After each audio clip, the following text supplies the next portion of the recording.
Hello and welcome to The Graveyard Shift, the weekly horror podcast where we take listener and guest-suggested movies and break them down into the good, the bad, and anything else we find fun and or relevant. Is what we usually do, except we're doing a theme month. This month, we are plumbing the depths of the ocean for strange and exotic creatures that may scintillate and terrify us. We seem to be increasing in size from tiny little barracudas, well, tiny being the length of your arm, to sharks, and now whatever the fuck this is for today's episode as we continue going fishing. My name is Mike, and I never go fishing alone. With me is the red-headed vixen that would have just stayed in the brig with the food because she would be smart enough to know the robbery portion of the cruise is now clearly over, Alicia. Hello. Yes, absolutely. Anywhere there is food, I am there, whether it's eating it or preparing it. Sushi, anyone? And with us is the man who would be taking some of the exploded tentacles to the kitchen for calamari rings, John. Yes, good evening. Yeah, oh my god, I would be like making some really great, crispy fucking calamari, fried calamari, and be dipping it. I'd be looking for that marinara in the kitchen, you know, to put in there. This tastes like Cassandra. Right.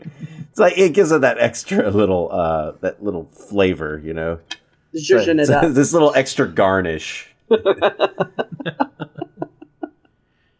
And today's episode is Tremors at Sea, because we watched Deep Rising. Yes, we did.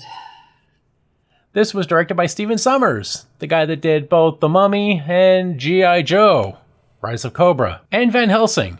Yep. So we will be seeing his movies here again, or at least some of them. This was written by Stephen Sommers, produced by Lawrence Mark and John Baldecchi, cinematography by Howard Atherton, edited by Bob Duskay and John Wright, with music by Jerry Goldsmith. Yes, Jerry Goldsmith from the fucking Mummy. Mm-hmm. Produced by Hollywood Pictures and Synergy Pictures, distributed by Buena Vista Distribution and Synergy Productions. This was released January 30th, 1998, with a runtime of 106 minutes. This had a budget of $45 million and a box office of $11.2 million. A suitable bomb. Oh, yeah. This star Treat Williams as John Finnegan, Famke Janssen as Trillian St. James, Anthony Heald as Simon Canton, Kevin J. O'Connor as Joey Pantucci, Wes Studi as Hanover, Derek O'Connor as Captain H.W. Atherton, Jason Fleming as Mulligan, Cliff Curtis as Mamuli, Clifton Powell as Mason, Trevor Goddard as T-Ray, Jimon Hansu as Vivo. I'm assuming it's Jimon and not Digimon. I think it's the guy from Gladiator. The guy who didn't know who Star-Lord was. You know, Star-Lord. Who? Yeah, that's right. He was in that too. Mm-hmm. Yeah. Una Damon as Layla, and Clint Curtis as Billy.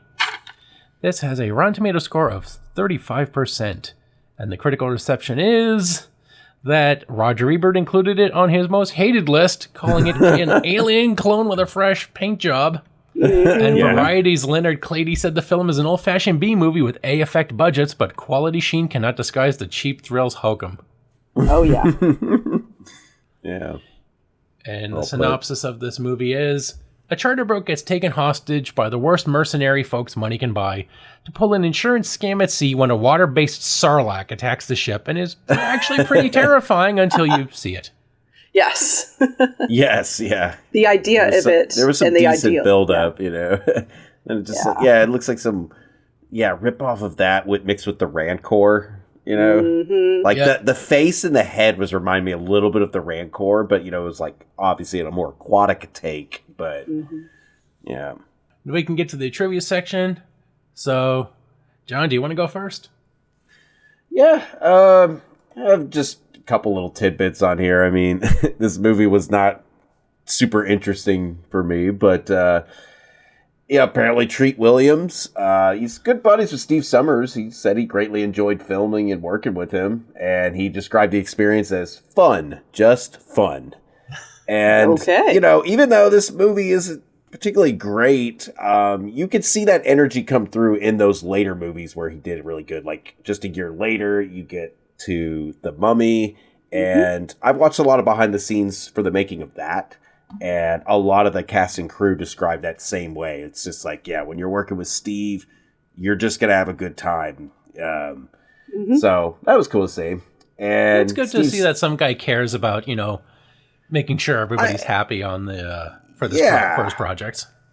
Yeah, I mean, even if especially if the movie wasn't a great success, but people enjoyed working with it. And speaking of Steve Summers, he wrote the script, but he was delighted every time that Kevin J. O'Connor, who played Pantucci, he improvised a line. And he said Summers would later cast O'Connor in The Mummy, which, you guys remember him in that. Oh, yes. And then, I guess I forgot he was also in Van Helsing and G.I. Joe Rise of Cobra as well. Yes, he was. And, and he's pretty good. I like Kevin J. O'Connor in this. And just another interesting tidbit, Harrison Ford actually was considered for the role of Finnegan, but he turned it down. And after which the production's budget was downsized majorly. Had he accepted and the film's original release date of May in 1997 had gone through, Ford would have had 3 1997 movies released 2 months apart. The Devil's Own in March, and then Deep Rising in May, and then he would have had Air Force One in July.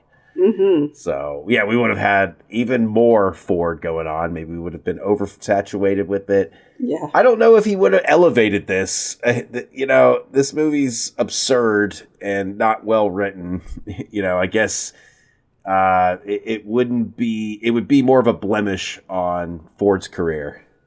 But that's what I had for my trivia. But wait a second, was Kevin J. O'Connor was he Benny?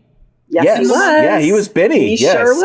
I didn't. Oh, shit. Yeah. Yes. Yeah. And Igor and Van Helsing. Yeah. Goodbye. Yeah. You're gonna get yours, Benny. Oh, like I never had that before. Think of me. If you're gonna kill me, think about my children. Yeah. You don't have children. I might. Right. One day. I love it. He's like, you came back from the desert with a new friend. You're like, what friend? You were my only friend. Aww. Oh, poor. Well, fuck Benny. Yeah, I would say poor Benny, but no, I was like, oh, fuck Benny. He sucked. Well, Steven Summers loved working with him. He just kept hiring him over and over again. He was going to get yours, and he got his. He did. Give him good characters. Yes. Very much. I hated him in this movie, but I think that just might be like other people's decisions because, I loved Benny in The Mummy. Oh, yeah. You love to hate him. I mean, he's well played in it, Yeah. But it was kind of baffling how much plot armor he just gets in this movie. He just seems like he's the most red-shirted character in this movie. But you can tell Steve Summers just loves this guy and just wants him to survive the whole fucking time. And so basically, he's Scotty, the red shirt that the director loves. Survives. Yeah, this character seems so destined to die, and somehow he survives just because Summers said so. Because Stone Cold Steve Summers said so, right? And that's the bottom line, all right? Oh my god. Oh gosh. Well, I mean, that's what I dug up there. Ending there on that Harrison Ford day. That's all I had on trivia, man. What did you guys have anything fun to mention? Sure. All right, Alicia. Well, it's interesting you mentioned both Kevin J. O'Connor and Harrison Ford because that's some of the stuff I wanted to talk about. Kevin O'Connor, in the original script, he was killed by one of the sea monsters in an earlier cut of the film. But preview audiences expressed great dissatisfaction about Pantucci's death. Joey Pantucci must survive this. They actually reshot it so he's still alive at the end of the movie. So you want to talk plot armor? That is gold standard plot armor. You that's come back because the audience exactly. Yeah, that's pretty impressive. And you also mentioned Harrison Ford. Now, he turned down the character of Finnegan. Do you know for what? Because I do. He wanted to star and did star in 6 Days, 7 Nights. And if you've ever seen that movie, I'm not sure it was an improvement. I'm pretty sure he just... I remember that movie, yeah. Wasn't that basically the ending of this movie, but without monsters? Yes. Mm-hmm. Very well said. And another interesting thing about Ford is I'm pretty sure that this original script was written with Ford in mind. Because if you think about it, how many similarities, thinking back, do you see between Finnegan and Han Solo? Yeah. They're like wisecracking, the lovable rogues for hire for dubious wisecracking missions. smuggler. Oh, God, right. Exactly. They both captain a ship that's a piece of junk, and they are absolutely for sale to the highest bidder. And he even said... the furry bulletproof sidekick. There he goes. Yes, exactly. Yep. Poor Joey. I mean, if you think about it, Finnegan said in the character, I have a bad feeling about this. I'm like, do you now, Mr. Solo? Yeah. Right. Dude, it would have been a missed opportunity for him in this movie to say, get off my ship or get off my boat. While later that year, he would have Get Air off my Force One where he's plane. like, get off my plane. Or either that or he's making Get the off moves my on boat. He's making the moves on Famke, and she's just like, I just as soon kiss the engineer. He could use a good kiss. Yeah, just find some excuse to throw some line in there from Star Wars, you know. No kidding. So just a couple more things, and they're about the cast. Okay. We love the fact, because Famke Janssen is gorgeous, and we love her, that she was cast for this. But the previous potential castmates... Jolie Richardson was considered for the role of Trillian St. James. And if you remember, we did Color Out of Space with Jolie Richardson as the mom. So I think that would have been a good choice. I'm still loving Famke Janssen, no problem. Actually, Claire Forlani was cast as Trillian St. James. She lasted 3 days. She even started the shooting 3 days and walked out after then because she had creative differences with Stephen Sommers. So I'm thinking, what the hell did Claire Forlani want that Stephen Sommers was just not providing? Or reversely, what was he asking her to do that she was like, nah, fam, I'm out. I'm outies. Right. Yeah, because everyone else seems to love working with this guy. Yeah. I mean, I've heard nothing but good, positive things from you guys, never mind from the other paeans of praise I'm seeing on the internet about the guy. So whatever was, it was a stick up her butt, stick up his butt. I don't know. But we got Famke, and I'm not complaining. So, like, she did a fantastic job. Before I forget, we talked about 6 Days, 7 Nights. Mm-hmm. I got my own experience with that movie.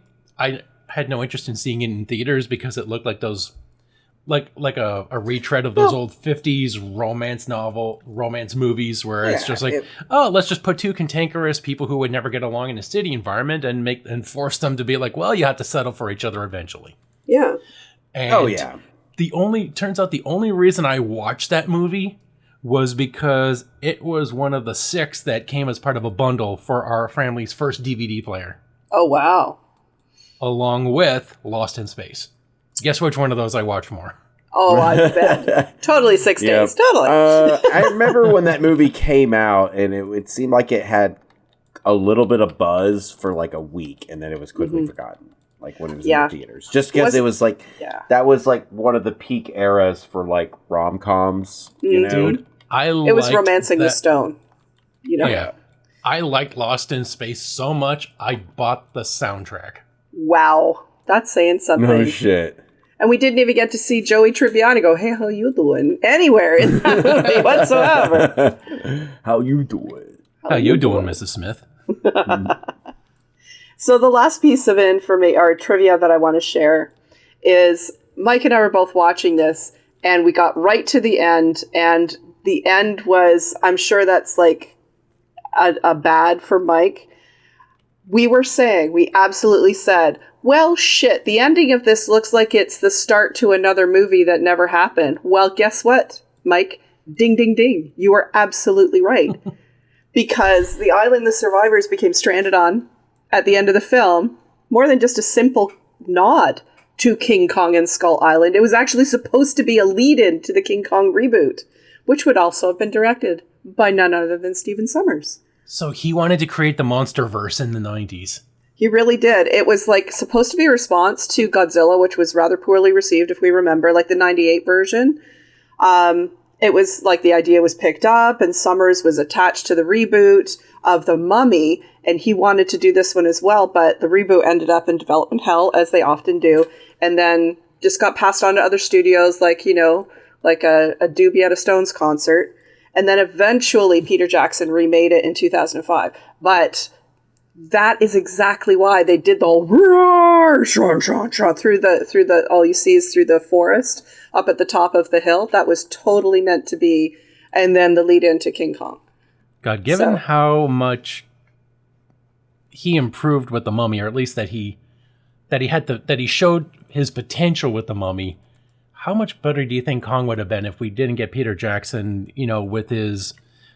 This has to be a 3-hour cinema event bullshit. And we just had a guy that's just like, how about we just make a nice 90-minute movie about some people fighting a giant fucking ape? I mean, the CGI would be terrible. Yeah. I think the CGI would be worse. But do you think like the characters and the overall pacing would be significantly better than what Peter Jackson gave us? Right. Because you can guarantee it wouldn't be 2 hours before they get to the fucking island? I can't agree. believe that fucking guy who gave us like such great movies in like The Lord of the Rings and some other shit, like Brain Dead. Was it Brain Dead or Basket Case? The like, your mom ate my dog. Not all of it. Oh God. What was that? Brain Dead? Basket Case? I know it took two names, but to think this guy who has done like given us great fucking movies. And then he just produced a movie where he just thought the best part of King Kong wasn't the ape, wasn't the T-Rex fight, wasn't the skyscraper. It was the boat ride there. Yeah. That's going to be the focus of this movie. Yep. Mediocre movie, but I remember it had a pretty good game. It actually was a good licensed video game for that. Because you don't spend the first 5 hours of the game on the boat. Yes, yeah. A 3-hour tour. It's like it doesn't suffer the pacing issues, Yeah, so that's it for my trivia. Okay, so... Yeah, apparently Steve Summers began writing this script called The Tentacle back in the mid-90s. That would kind of give it away, wouldn't it? That's probably why they changed it to Deep Rising. What could it possibly be? I'm guessing it's a tentacle. So... The filming began in June 12th, 1996 and lasted until October 18th. It was set for release in 1997, but it was delayed until January of 1998. Industrial Light and Magic, that's right, the Star Wars special effects team, was responsible for the film special effects, while Rob Bottin, who had previously worked on The Thing, he also worked on Paul Verhoeven's RoboCop, as special makeup effects designer. Oh, yeah. So how the fuck did everything look so bad with so much actual talent behind this? Gotta say editing. And you have a better script. They did, and the budget was slashed, I guess mentioned there on the Harrison Ford trivia part, too. Yeah, when they didn't get Harrison, they slashed the budget. So Treat Williams is the Temu version of Harrison Ford, apparently. They got Treat Williams, which was not the biggest treat. He was okay. I like Treat Williams, get the trick, so they settled for the treat. Yeah. And so Kevin J. O'Connor, he ad-libbed, "Can a person suddenly get asthma?" Mm-hmm. And the film went into a year in post-production because it took a while for them to figure out how to screw up these various special effects for the monsters. Screw them up in just that special way. I don't know, it still looks good. Can we fuck it up a bit? Can you turn up the shit by 10%? How about 11%? Oh, perfect. No, you got a raise. No, that's too shitty. So Summers is actually grateful for people buying the Blu-ray. I can't believe people bought the Blu-ray. Because when you watch it on TV, they knock off 30 minutes to allow for commercials. Mm-hmm. And his saying about it being aired on TV is, "It's good for my pocketbook, but it makes me cry." Because it missed so many important aspects of the plot in those 30 minutes. Did it, though? The best part is they originally planned to film in LA, but the water tank rental alone was going to cost $200,000, so they shot it in Vancouver. Oh. So what they did in Canada was they built a water tank there, it burst, and it flooded several blocks nearby. So that cost them $600,000 to pay for the damages. Oh my god. That went well. Yeah. Oopsie. Just a little write-off right there. Just a little setback. You go cheap, you pay more. And it's apparently Kevin J. O'Connor, he wore pads for the scenes where the mercenaries are basically mollywopping him. Yeah. But at the end of the day, he was still covered in bruises, and Steven said, I felt so horrible about that. I don't know, Joey needed a little tune-up because he was such a whiny bastard. What a bitch, honestly. Fucking Joey. Yeah, it might have benefited from a bit of, who the fuck we'll did The make Shining? a man out of you. Yeah, who's the guy who directed The Shining? Stanley Kubrick. Kubrick. So, yeah, I mean, if he directed this, I guarantee you somebody would have either died or ended up in the asylum. Pretty much. At least Kevin J. O'Connor would need a dental prosthesis by the time he was done shooting this scene. He'd be like, he kept flinching and saying, Stanley, stop during the takes, so we just had to wait until he stopped doing that, and it only did about 98 takes. But eventually he learned to stop talking during the beating scene. God. And hey, that's what our copious benefits are for, right? And Famke was irritated because she thought everyone wants me to look beautiful, and Steve just said, you can look how you want when you're not the romantic lead. I guess fair from a business standpoint. Yeah. Like when we're not cashing in on you being glamorous, then you can put on you can skip your makeup department and put on a t-shirt. But until then, we're paying you to look pretty, all right? Pretty You're much. a star, right? Yeah. Yeah, and Rob Bottin handled the creature design for the film, and while they don't mention it, they clearly rip off The Thing by having the floorboards getting ripped up as the creature moves underneath. Yeah, that was a very distinct shot. They did it more than once, and it was very memorable. I'm like, that looks familiar. And the best part is the cinematographer, Howard Atherton, told Summers he's having a lot of problems working with him because he usually gets his creative inspiration from his antagonism towards the director. And he liked him too much. He was just too fucking friendly. Oh God. So being affable is why this movie sucks. Why did Claire Forlani hate him so much? Did he ask her out and she's like, oh my God, I don't know what's going on there. Sounds like a sweetheart.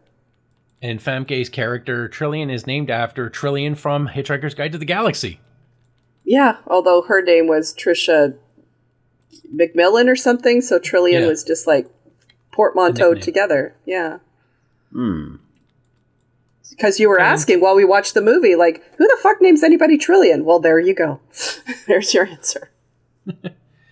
And because everybody had a great time on this movie, Wes Studi also taught Kevin J. O'Connor how to play Brown Eyed Girl on the guitar during the shooting of this movie. But here's the thing. Kevin J. O'Connor probably wasn't the first choice. Jim Carrey auditioned to play Joey Pantucci. Oh, Harrison man. Ford had been considered. Oh, man. That would have been interesting. And he backed out when Ford backed out. You know what he would have been? You know how Jim Carrey would have turned out in this? He would have just been constantly playing Edward Nygma. You think? Yeah. Yeah, the pre-Riddler version of Ed Nygma. Huh. I Like wouldn't no have thought he'd Speedo, play no cane, just like the shaggy long hair, the glasses, and, just traipsing about in an oversized coat. I prefer to think of him as possibly Dumb and Dumber. It'd probably be better than him still, method acting Andy Kaufman, Well, that would have him worked just coming too. in as Andy Kaufman in this movie, I mean, if we got Dumb and Dumber as the engineer, that would have been fucking great. Would have been hilarious. Oh, dude, Lloyd Christmas as the engineer. Dude, I lost a bag of engine parts. Well, alrighty then. I'll just go into the big belly of the big fucking tentacle monster and just grab them. Excuse me. He'd pull out the mask. Yeah. Or if you start antagonizing the mercenaries by talking out of his butt. Hello, I'm a big dumb guy with a gun, so I think I must be smart. Although Joey Pantucci was kind of doing that, which is why he got his tune-up.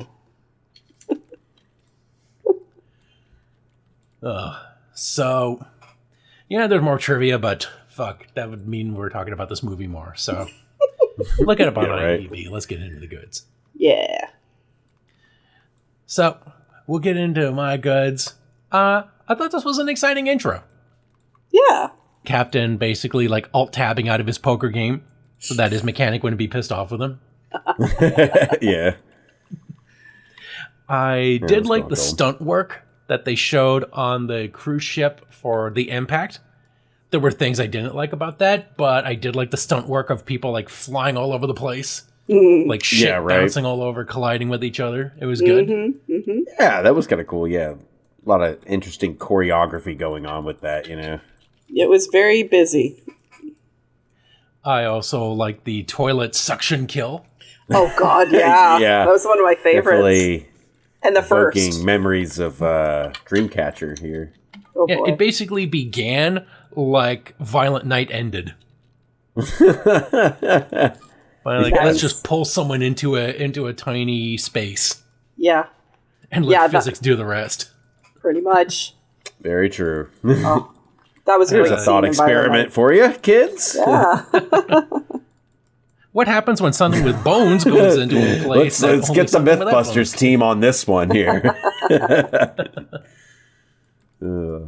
I did like the when the mechanic is fucking around in the engine room when it's been flooded, and all of a sudden, like one of the bodies from the ship just sails on in, and it's basically like a naked Rodney Dangerfield. Oh, yeah. Albino Rodney Dangerfield. I get no clothes. No clothes at all. No respect. What, a guy can't take a shower in peace without getting killed by a fucking tentacle? What the hell? Some of the kills in this were pretty good. Like Vivo getting the axe. God, that was great. Right. Healed just completely. Vivo, axe in the head. Vivo Axe Vegas, I believe, is the term. Yeah, Ezo Axe Vegas. Yeah. Living La Vivo Cabeza. And another good I had was Mamuli when Kablooey. Yeah, yes. I do like the fact that all of a sudden this captain who's basically, or not the captain, the designer of the ship and the owner of the ship who should by trade be a designer, just shows that like, oh, he's got other interests too, when he just basically goes into a Discovery Channel rant about what Otoya are. Yeah, no kidding. And how these things are like basically tiny shy haloods in the ocean. Yeah, at least he has some like bigger. Yeah, at least this billionaire has like a hint of some intellectual curiosity, right? Like, yeah, except he was bullshit. All of it was bullshit. Yeah, they weren't any of that.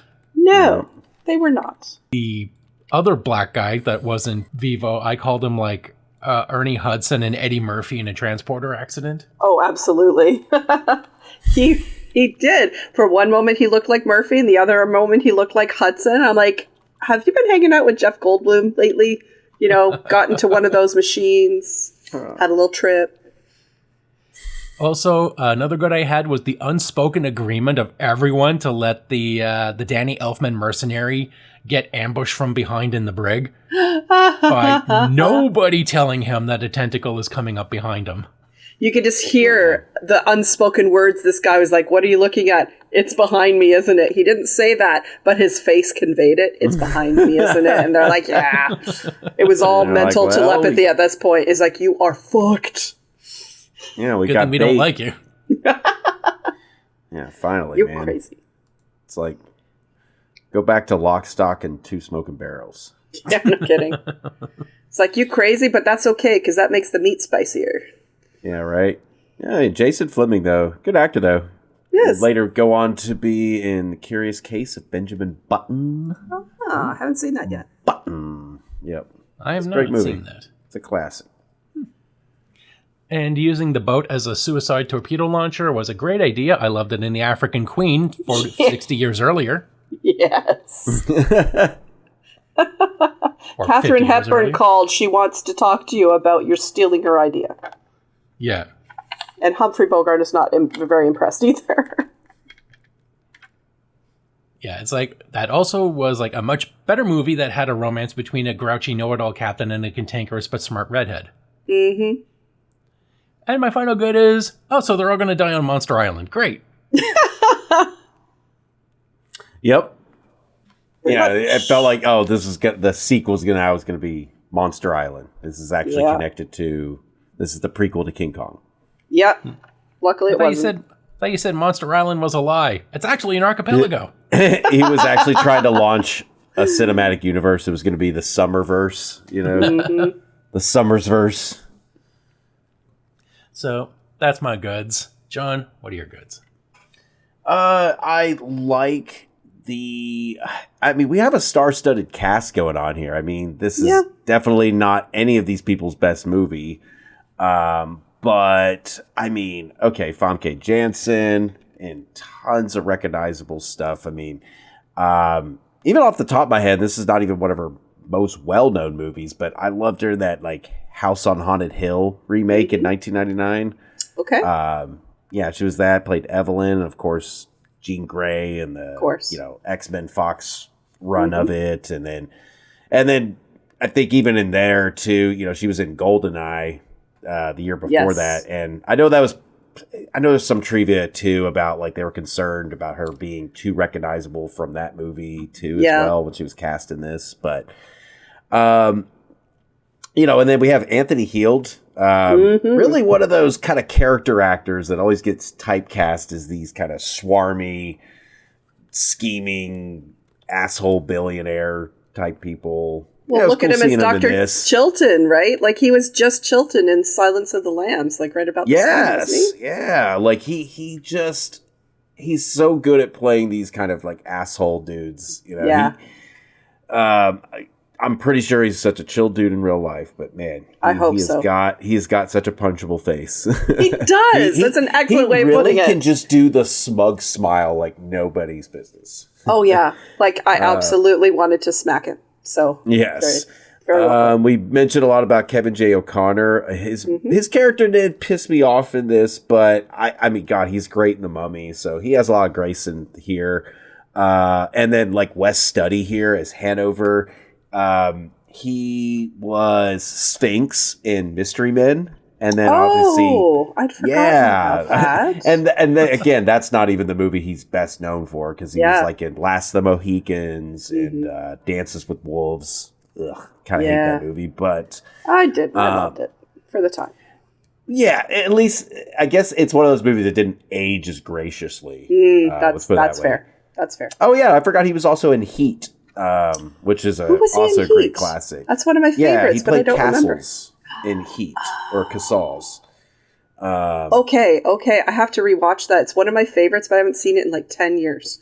I just didn't. When you watch something and you don't recognize the actor because they haven't become famous yet, and then you watch them in subsequent things and forget that they were in this, and you're like, holy shit! Yeah, this movie was very much. This movie was like that because I mean, we just mentioned Jason Fleming here, who played Mulligan. Yeah, Mulligan. Mulligan had what the Germans call a Backpfeifengesicht, which is basically a punchable face. Yes, nice. So that's two of them. I just love that the Germans actually have a fucking name for that. Well, so do we. It's called punchable face. Yeah. And I love how we have two words for it. They have one. and the first time we see Cliff Curtis in here, where he's not playing he's playing some like a terrorist, I guess, but he's not playing necessarily a Middle Eastern jihadist or a gangster. So let's. That was Mamuli, right? Yes, yeah, he's playing Mamuli, and I was like, I've seen Cliff Curtis. He's always he gets typecast, unfortunately, as usually some kind of like jihadist terrorist, or he was Smiley in Training Day. Okay, Wes Studi was an Avatar. Really? Oh, okay. He played a Toucan, whoever that is. Okay. Also, I'm looking up his IMDb. He was in a movie called Destination Planet Negro. Oh. And his character was Native American Chief. Oh, no. Oh, that sounds fun. He also played... That sounds like I needed a paycheck. That's what that sounds like. He also played Cochise in A Million Ways to Die in the West. Damn. Okay. And he was also in a TV series called Launchpad, which sadly is not about our favorite pilot from Duckburg. Is that DuckTales? Yeah. Yeah. Oh I remember Launchpad, yeah. Man. Sure thing, Mr. D. Great at taking off, not so good at the landings. Oh man, you guys are talking smack about my boy Clifton Powell over here, who played Mason. He was Pinky in Next Friday. He played Ray he played Jeff Brown in Ray, the biopic. Oh, okay. And he was Chris Tucker's character's brother in Rush Hour, in the first Rush Hour movie.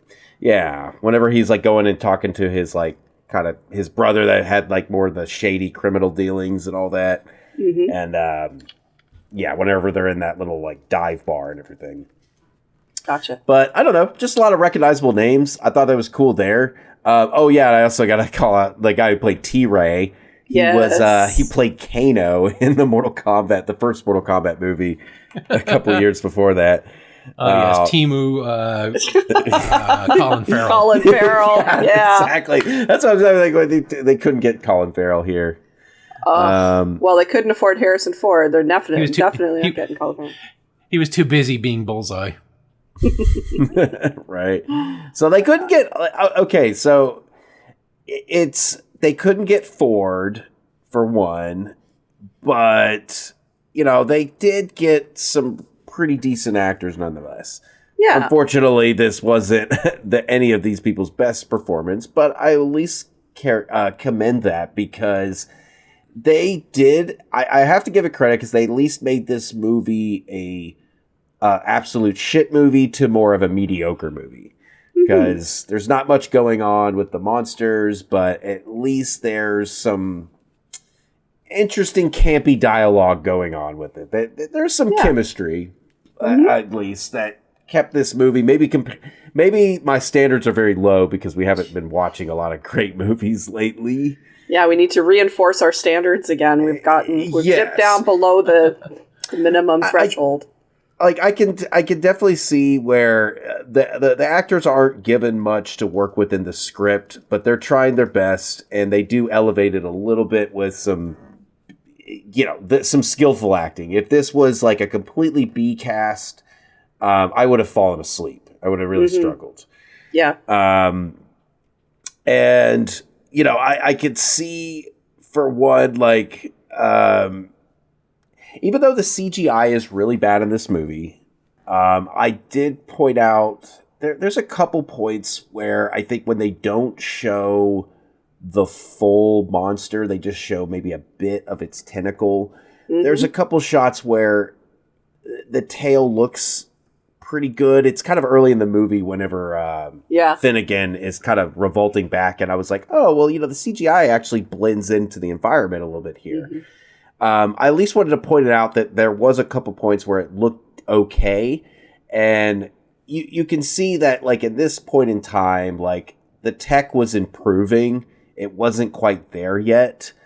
You can see a couple points where, okay, this is already a big jump in quality from what, like, things looked like in 1996, but we still got a ways to go. And there's a couple points where we do see, like, the tentacle blending in with the environment and doesn't doesn't look like it was just put in there very sloppily like a week before the first release. And I enjoyed I enjoy seeing some fire spinning going on here as a fire spinner. Just I said that's just a little fun point there. The festivities that they had on the boat. I thought the cruise ship looked cool. Like, it did look like a fun place to be. It looked like such a fun party, like some fucking Great Gatsby shit going on, that I didn't want the party to end. Like, I wanted it, like, I didn't want the plot to happen. I was like, let's just keep it at this party and let's just, I don't know. This was like the opening of either, was it like an Indiana Jones movie that began like with a big party in a Casbah, or was it like the James Bond movies? that began in like a big party in a casino on a boat or something. I think that was Temple of Doom started off with something like that. It was like in a casino type setting, from what I remember. Honestly, I think this has been in both movies, like Indiana Jones and a James Bond movie. Yeah, it would have been nice to see like the crew trying to like blend in during the party, because I definitely like the festivities on the boat as well. Like, it would have been nice to get to know like some of the bougie characters, but no, we had to deal with the fucking mercenaries. Yeah. Yeah. And I think the last good I can maybe glean out of this is there's a couple decent parts with seeing the dead bodies. Like, a lot of parts where it doesn't look good, but there's a couple shots where they entered, somewhere in the middle of the movie, they entered a room where there was like a bunch of bodies all piled up, and it looked kind of, looked pretty gross for a second. I was like, oh, okay, this looked good. Mm-hmm. But then a lot of other shots that don't look so good. But I at least want to remark, it had some little moments. I was like, oh, that's pretty disgusting. And I kind of wish their budget didn't get slashed, because I would have liked to see this monster look better, because it looked kind of... I like the idea of how much its stomach acids would milk people out, and sometimes it getting spit out. Mm-hmm. It would have been cool if they had a better budget for it. We would have make it look more gruesome and real. Yeah. So, I mean, some decent ideas. I might just tack on the monster conceptually was kind of cool, but nothing about its execution was good. So, yeah. But yeah, that's it for my goods. Okay. Well, I'll see what I can find here. Thanks, guys. In general, the characters are engaging. I'll give you that. They are memorable. Like, they're charismatic, they're witty, they're relatable. I mean, not all of them all at the same time, and they were interesting to watch in general. As Mike had put it, it was not boring, which is sort of like the death knell for a horror movie. It shouldn't be boring. Yeah. The special effects, well, I have some specific particular problems with them, and I'll go through that in my bads. In general, for 1998, the special effects were pretty much on par with the time. They parred the course. Yeah, pretty much. They parred the course. They're even, one might say, impressive for 1998. If you think about it, that's like 7 years ago? I don't really They can't all be that. Jurassic Park, which actually took CGI to like a fucking amazing level. Exactly, but that costs so much money. I mean, ILM could only do so much. State of the art, yeah. So there's that, and again, I may be damning it with faint praise, but I'm doing my best to try and, be even-handed on my goods and my bads, because while I didn't care for the CGI, I could see that it was pretty impressive for the time. Just like you don't expect a 5-year-old to, write a dissertation a la Ayn Rand, right? Like you that's excellent, or put out an excellent Superman drawing with good shading. Can you do some proper definition on the jawline? Like, fuck exactly. No. Like, you better nailed perspective. You nailed the S. And you nailed the S. Yeah. You did what was expected. Good job. Don't be that drunk guy coming up and saying, "Play Freebird." as long as you nailed the right letter to go inside that little badge on his chest, it's going up on the fridge. Exactly. So, for the time, I'm going to give it's a him's doing him's best. So that's okay. And then we have the fact that, again, with the not boring, it was fast paced. It was action packed. I'm going to give it, kudos for that. It had a brisk pace all the way through. Lots of action, exciting set pieces. The action sequences, well, some of them were bewildering, and I'll go through that in my bads. They were well executed. It was like a fun and adventurous movie. And it doesn't really take itself too seriously. Like, everybody seemed to be a little tongue-in-cheek about stuff. The fact is, this movie is it's kind of a B movie, but it embraced that without going totally over to the dark side of the B movie. There were witty comments and overly over-the-top moments that had a lot of resonance with me. And I enjoyed that. I found it entertaining. There were a lot of moments, like I can give some examples, Joey being, of course, one of the people who really sold it. He just had such comedic timing, and to hear that Steven was like, yeah, like Robin Williams, like, yeah, free reign, Joey, do what you got to do. It's like when he's talking to T-Ray when they're walking down the hall, and he's just like talking, and T-Ray's like, you got a real big mouth on you know that? And Joey's like, yeah, I know that. And T-Ray's like, I don't like you. And there's a beat. He's like, you don't even know me. Yeah, that was a great line in there. It was a great line. And remember when Canton finally admits that he is actually the architect of this poor ship's demise because he's a crook, and like he set his entire like ship to sink for the fucking insurance, and like Atherton, the captain's like, but we're at full capacity, and Canton states like they're still operating at a net loss, and Joey loses his ever-loving shit, and he's like, you're telling me we're all gonna die because you screwed up the math? And I'm like, yes, that's exactly right. Canton's response is like, I simply misjudged the market, so 4,000 people need to die because you're an asshole. But it was so well done. And it was funny. I thought that was really funny. So, there are parts to it that really were charming in a way. It's a creature feature. There's just no doubt about it. And as a creature feature film, it definitely has some interesting parts to it that are, horror, action, humor, in a general sense. I would not watch this movie again because I didn't enjoy it as much as I would have liked, but I bet 1998 audiences, if they had ever showed up, I think it was more a victim of timing of the market because it opened in the same month or something that Titanic did. Everything's going to fucking fail if you're against Titanic. So it didn't really have a lot of luck in that sense. I think it would have actually made its money because it's a decent enough film.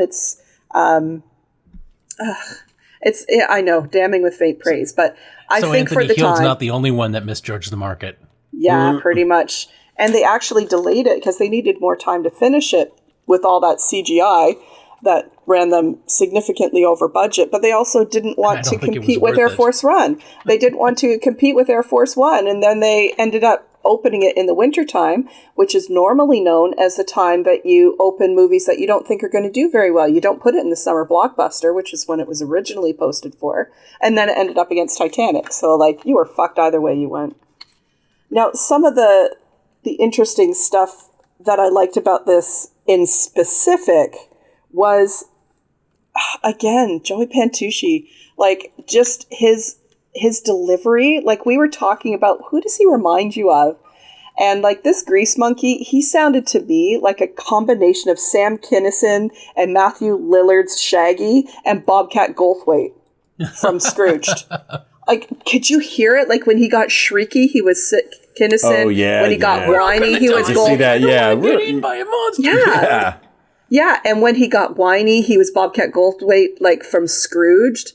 And then the we're gonna die when he's like, oh man, we're gonna die. Totally Shaggy. Yeah. Like he was just pulling from all these areas. And it was funny. Like he was a fucking annoying character. And when I thought he died because he got shot by Wes Cuty's character, I thought, okay, he's gone. Oh, thank God. But then I thought, nope, there's no way because they didn't make it dramatic enough. And you never actually see him die. And then for when he washes up on the beach, I'm like, yeah, that tracks. That absolutely tracks. He had to come back. He's the cat that came back the very next day. It's like if James Franco was playing Bobcat Goldthwait while doing Shaggy. Yeah, I could totally see that. With an occasional nod to Sam Kinison with the hair. Yeah, absolutely. So there were some positive, fun, entertaining, I would say even funny moments in this movie. So I'm going to stop my pros there just simply because I have far more cons. Okay, well, let's get to those cons. John, what are your bads? Oh, man, there's a lot to go through. I mean, there might be some I'll just kind of leave out on there, but I don't know. Okay, so like in the beginning of this movie, there's like some nauseating first-person camera going on. With a very... I noticed that too. I was like, It's the fisheye the way lens. they were moving it in the fisheye lens. Yeah, the fisheye lens. Yes. Yeah. It's like, oh, I don't know. I didn't like it. The way they were, jerking it around. It didn't contribute any much. No. Yes. Even just thinking about it makes me nauseous. Yeah, and the sound effect for this monsters is just, I don't know, it's laughable. It's just kind of dumb. Why would an underwater monster need to roar? Yes, and Pretty that's much. the other thing. I was like, why would it even need to make a sound like this, Blub, blub. If you want to have it make a sound, have it be, I don't know, have it be more Guttural? alien, like, and also kind of within the first shot over here, there, whenever we first see Layla, right, and she's like outside trying to, fix something out on the ship, where I remember, it looks so obvious that like there's just water being dunked from behind on her, and and that it's very apparent that she's not like on a moving ship. That it's, I don't know, when you look at it, they do the water on there to make it look like she's outside, but you don't see anything else indicating that there's much motion going on. Like, you don't see any wind really blowing on her. She's just kind of pulling on this thing. I don't know. It was distracting.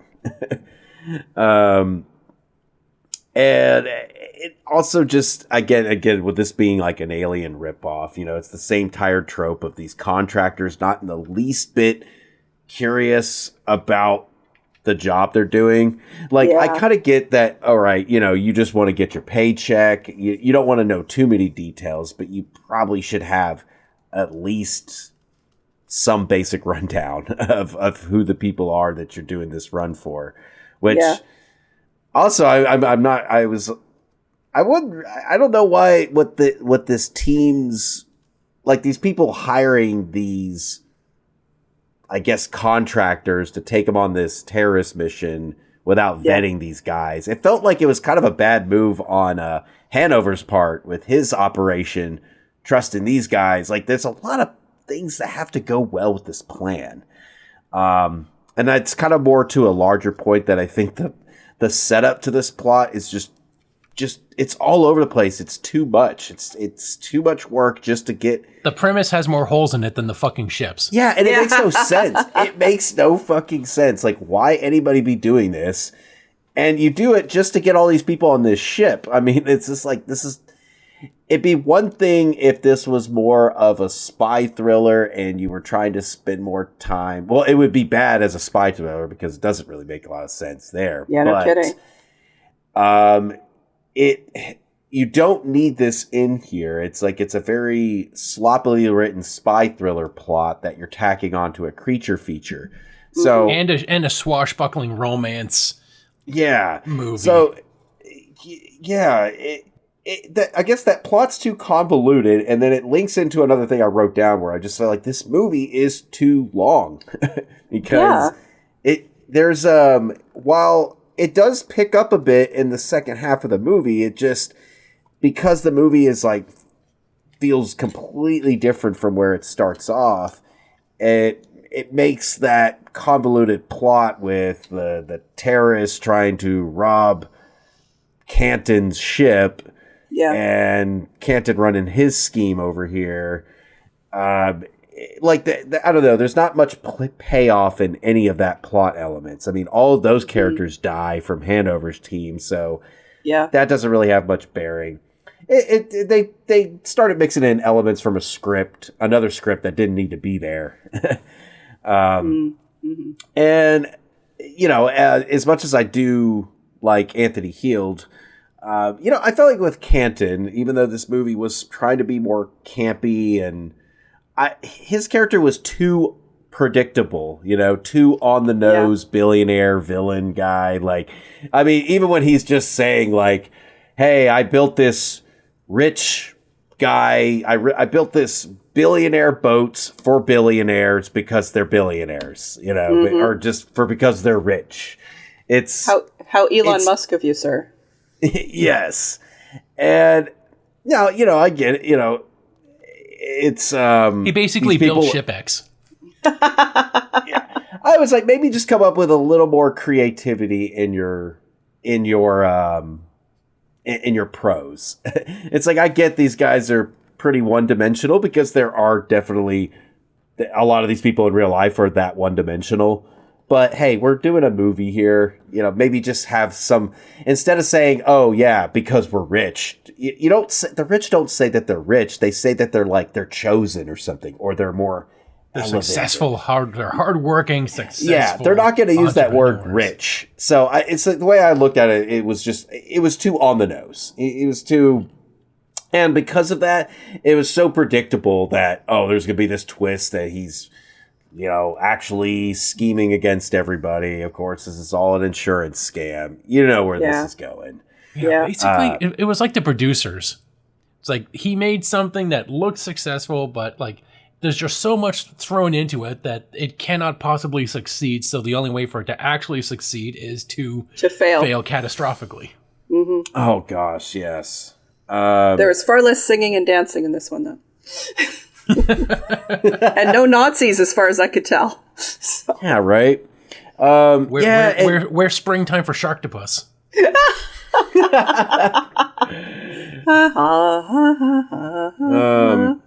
Yeah, and Joey Pintucci, getting fucking he's basically getting gang initiated by this fucking by this whole team of mercenaries or whatever, and he doesn't have any bruises on him for the rest of this movie. That had no impact. I mean, this guy was he got shot. He looked like he was about to get curb stomped. He was I mean, they were kicking him a few. We should be seeing he should be getting a nose bandage, a chipped tooth, a black eye. He got American History X. Maybe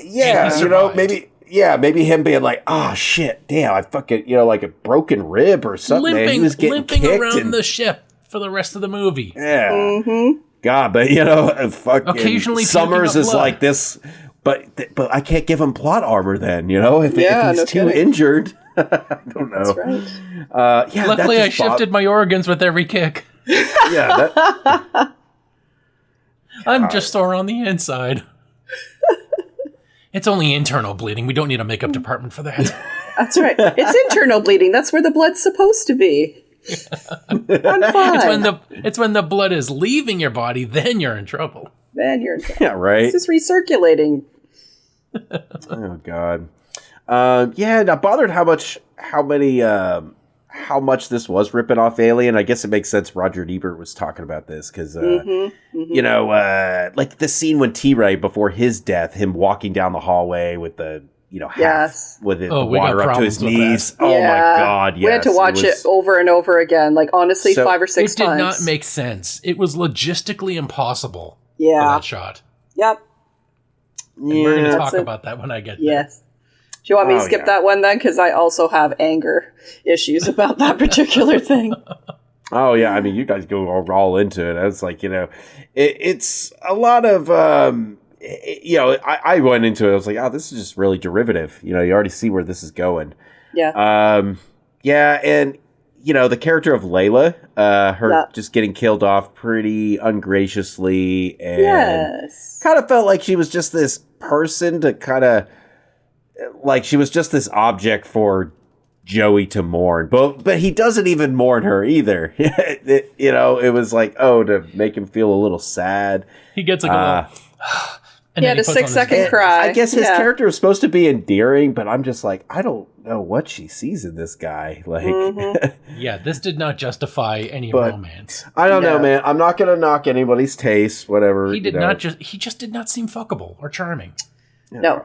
And it's again, I know he is not he is not of the sex that I would be, necessarily Well, let me tell you, I'm not here to knock somebody's taste, but let me tell you, is the vagina haver? No, just okay, no, I'm not, pass, hard pass. Okay, yeah. Well, there we go. We got confirmation on the other side. Here. Hard pass. It was. I don't know. Yeah, even despite that, I'm just I don't see where this chemistry is here. I don't see how he's so endearing that he can tap that. I don't know. Just lack of options. I don't know. Maybe they've been on that boat for a long time. They don't get captain. They don't get off the boat too often. They probably have to work a lot doing these jobs. You know, they're out at sea for extended amounts of time. Maybe because also he's when just she not got- intimidated by a woman who's probably got more muscle mass than him because she's like doing a lot more repairs than him. Right. Also, too, the editing, whenever she did die, it was, the audio was a little weird. Like, when she got pulled out of the ship that fast, and then when she screams, that scream you wouldn't even hear it that audible with how fast she got pulled out. Like, I don't know, it didn't really line up with it. And I know you guys will go into this more, but I'll at least just say I felt, the CGI is just abysmal through a good chunk of this movie. You know, what could be some cool deaths with people getting swallowed up just isn't. It looks like people are just putting some like digital aluminum foil over their head and just kind of getting wrapped up into it. No, it looks about as bad as like Anaconda. Honestly, no, Anaconda actually looks better than this at times. Like the scenes where people get eaten in that one, when John Voight gets eaten in that, looks better than most of the kills in this. And that came out in 96. This movie, it looked like they were basically being like wrapped up in a cartoon sleeping bag. Yeah, pretty much. Yeah. Or what were those little like tubes that like kids like crawl through and stuff with the the McDonald's play place? Yeah, well, they'd be like the scrunchy ones where they have the little metal and they extend, you know. Oh, like those little things that are filled with water and you squeeze them and they just keep rolling inside out. So those things are disturbing either. Yeah. So you just like put a human inside that and rolled it up. Pretty much. With acid. Yes. It's really distracting because this is like a creature feature, and that's the most disappointing part of it. Yeah. You know, and probably the most egregious example for me is just in the end when the monster actually dies. Like, it just explodes. Like, when it does, it looks like potato chip confetti, as I put it. Like, and it's just so, like... I mean, again, you can see that... It looks like it does, like, a loot drop.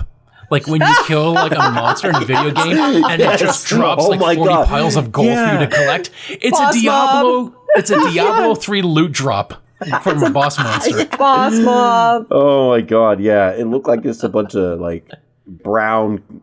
Well, it's supposed to be, like, gold coins, but they're, like, little brown coins just pop out of them. You know, it's so funny. Like, did they really just leave that in there? I mean, it's so funny you say that, John, because they actually did that on purpose. Another audience thing saying they did not like and were confused by how it died in the original thing. So they actually did that on purpose so that people would understand the creature is dead. It is super dead. It is now raining gobbets of confetti everywhere. It is dead. Wow. But they put it in there because people were from the outside of a fireball passing over it. It blowing up into all those pieces would have to mean like a grenade it went off into inside it. Yes, that's it doesn't make sense. It's just that's even worse, considering they had to do that because people have no deduction skills. You know, like or maybe the original was so bad that they can't infer anything. You know, you gotta tell the focus group like there's a fire approaching it. It's consumed and it's screaming and it's like you can see its body tissue dissolving from the flame. That should be the indicator it's not having a good time. Straight up not having a good time today. No, guys, it wasn't enough. Straight up not having a good time. Exactly. That fucking meme right there. Exactly where I was going with that. Oh, man. Summers, hey, they said they had fun, but I am not having a good time, man. Oh, yeah. Well, you know, and that's a lot throughout the movie. I mean, you know, it just a lot of shots too when you see it up in the rafters. It just it looks like it's about to no clip in through one of the bars. You know, just in how bad it sticks out. So. Yeah, the tentacles. I swear, I saw on more than one occasion, tentacles just went through solid ship matter. Oh, yeah. Yes. It didn't go around pipes. It went through pipes, and you're just trying to distract me with all the other tentacles around the side, but I noticed. Yeah, no oh, yeah. It looked very cheaply done. So it did. I mean, to think that they spent a year and a half running the CGI, and that's what they got with a year and a half of proper care and diligence. Yeah. Like, fuck, just get props. Mm-hmm.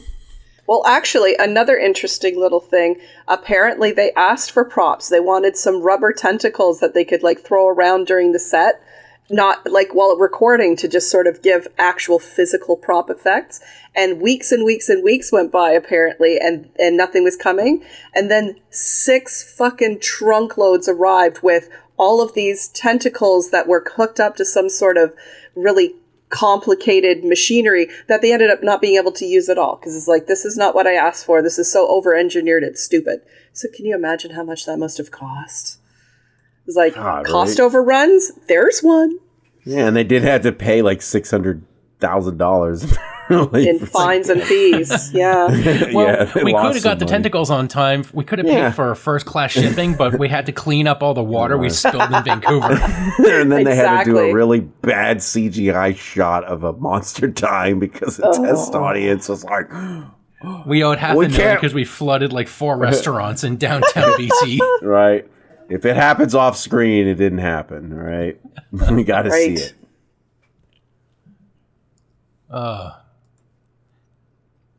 Okay, so Alicia, your bads?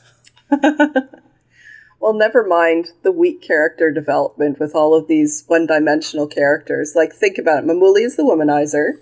Famke is the thief. And then you have Joey as the coward. Danny Elfman, the violent psychopath. The violent psychopath, absolutely. Wes Cootie's character, his like the leader of the team, you know, hard-bitten sergeant trying to keep everybody together. And then, of course, you got Harrison Ford knockoff, you know, like Han Solo knockoff and Treat Williams and all the rest. Never mind all of that. None of the main characters were innocents. All of them were bad guys. Even if it was just passive. They were all bad guys. Even Treat Williams, because, like, hey, I'll take your job and I'll shut my trap about it. I don't care what I deliver as long as the money's good. If we're transporting children, I'm fine with that. Yeah. Yep. You know, are we transporting ivory tusks? Sounds good. Sign me up. It's only Joey's untoward curiosity that got him the curb stomping that made them realize this was more than they thought it was. Fucking Joey is the moral center of this movie. This is more Suicide Squad than Justice League, you know? Pretty much. And, you know, that's kind of sad because it also, like we were talking about how Roger Ebert was saying that it reminded him of Aliens. Well, does that not remind you of Resurrection when they delivered the cryovac people that thought they were just going to go for a new job somewhere? And they turned out to be food for the alien. Like, yeah, they were incubators. Incubators, exactly. They wake up giving birth to aliens, and that's not. Yeah, like a lot of these guys are at best they're like neutral evil. Most of these people, you know. Absolutely. And so it just sort of like, if nobody's a good guy, then it's sort of like, who do I root for? The only person who was an innocent in this was the captain. Honestly, he did not know what was going on. He thought he just was steering a luxury ship around with a whole bunch of rich people. And of course, all of the people but I'm talking about main cast of characters. So, you know, that in a way, it's kind of weak. There's nobody there who's a paragon of virtue, sure. But, you know, the thief, that's another thing. Like, I love Famke Janssen. I love Trillian. But also, if you took her profession out of this movie, it would not have suffered one little bit because it didn't actually bring anything. She's a cat burglar. Okay. So she knows how to jimmy a couple of locks, but they did not use her character in any meaningful way other than to be some sort of foil, the best lady to the best man being Treat Williams. Like, she's only this sexual, like, opposite gender foil, but she didn't really have lots of good parts. She had a little bit at the end when it came to the Sea-Doo. But that was it. Like, she could have been used in so many different ways. Didn't come in handy for that. Exactly. You know, she just could run fast, and she managed to deke a whole bunch of shots from the gun. She opened up a case with keys in it. Oh, good work, Selena Kyle. Yeah, pretty much. She opened up a case with the butt of a gun. A common car thief than like a like some secret agent. Gone in 60 seconds. Never mind. The genius thief who keeps getting caught every time she tries to steal something. She's a shitty thief. Exactly. Yeah. How the hell did she get him on this boat? But you could have just had her as like a bored trophy wife, and her level of thievery could be the same, and she would end up in the same locations dealing with the same problems. I agree 100%. That's why I'm saying, like, why was her character even introduced? John mentioned an overcomplication of the plot. There's a perfect example. That was not necessary. So moving on, we've already talked about the dated CGI. It did not age well. A lot of it was artificial. I mean, it would have made her interesting if she was just a bored trophy wife, and she was just looking to steal shit because she's looking to get her own wealth so that she can divorce her octogenarian husband because he's just not dying quick enough. Boom! I mean, even if it's a bad character trait, at least we have like a good motivation, and also why she's bad at thieving because she's new to it. Yeah. See, there it goes. Like the Mike King, I will rewrite your script for you and make it 100 times better. Right there. Captain Hindsight to the rescue. Captain Hindsight. So, never mind the unfulfilled ending as well. Like, we did not see it was just, honestly, never mind the fact that it was supposed to be like the first one in a sequel with King Kong and all the rest. They left them stranded on an island that is so far away. Remember, they were saying, like, the terrorist team was saying how far away they needed to go, which is why they needed Treat Williams' boat, Finn's boat, and all the rest. So this island is in the nowhere. Like, they are not going to be found for a long time. Now, granted, a billionaire boat disappearing, there will send out, eventually there will be search parties sent out, but essentially they have to survive on it, and it's a whole new movie now, again, that we didn't get to see because it didn't exist. And I would have liked to see more of a denouement, some sort of epilogue, but there was nothing. The next thing I want to talk about is the tone. Is this a comedy horror? Is this a gore horror, body horror? Is this a supernatural horror? Like, the tone was really inconsistent. Was it fun and funny and tongue-in-cheek and trying to play off their B-movie vibes? Or was it super fucking dark and gruesome? They really, really sort of like, they were taking that slider and wowing it from one side to the other. And it's not even like, okay, that was really dark. Now we're going to have something fun. And now we're going to go back to dark. It just didn't seem to have any consistency. And it was annoying for that because you don't know what's coming next, which isn't a bad thing, but it's a case of, I didn't expect that, but not in a good way. Sort of idea. That was not what I wanted to see. And the last, like, sort of generic thing I want to say is, like, okay, how many tropes could you find in this? How many cliches did you see? Like, John called out a bunch. It was so cliched. And I think while I mentioned in my goods for some of the scripting where Joey was part of it, some of the other scripts were just pissy. Like, they just bothered me so much. There's one there when again, I can never remember the name. Wes Cootie, like the leader of the terrorists. Do you remember what his character's name was? Oh, Hanover. Okay. Hanover, yeah. Hanover, when he's having the showdown with Psychopath Boy, and he's like gritted teeth, and I wrote it all down. He's like, "You back off right now, soldier, before I put you down." I'm like, really? Really? Come on. Where are you, motherfucker?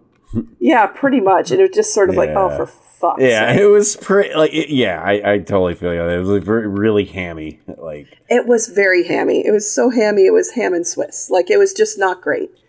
And there were so many technical issues. So I'm going to get into specifics now. I won't do all of them because, Mike has got to have something to say too.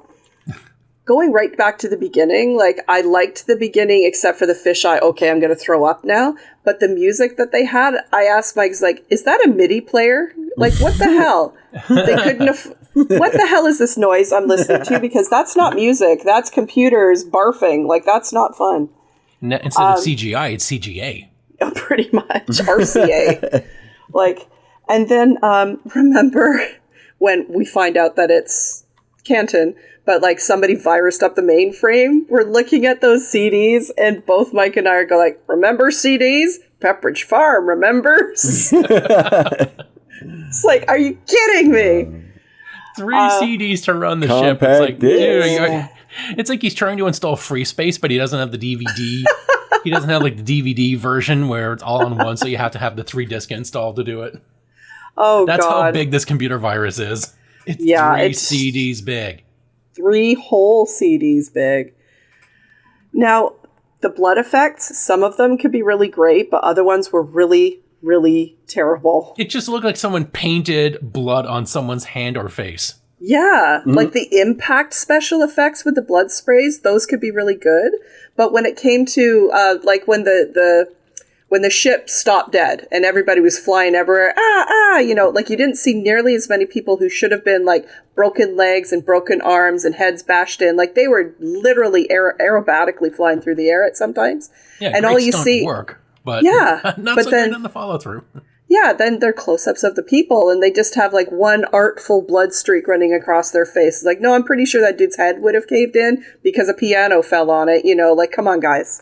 That guy would have had, like, an eye gouged out by, you know, having a bunch of poker chips flying in his face at 20 miles an hour.